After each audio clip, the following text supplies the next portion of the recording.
మీరు చూడండి, లోకంలో కొడుక్కి ఇష్టమైంది వండుతుంది అమ్మ, పెడుతుంది.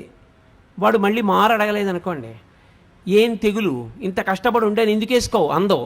ఏనన్నా బాగులేదా, ఏమన్నా తేడాయా, ఇవాళ బాగా రాలేదా, ఏమన్నా తప్పు చేశానా, ఎంత బాధపడిపోతుందండి.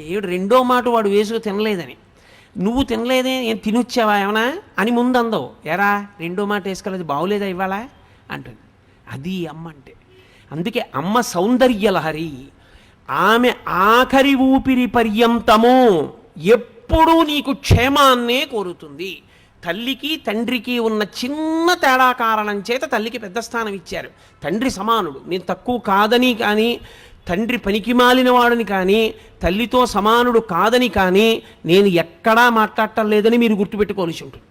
కానీ తల్లి తండ్రి కన్నా గొప్పది అన్న విషయం చెప్పడానికి నేను కించిత్ వెనకాడను, వేదమును నమ్మాను కాబట్టి.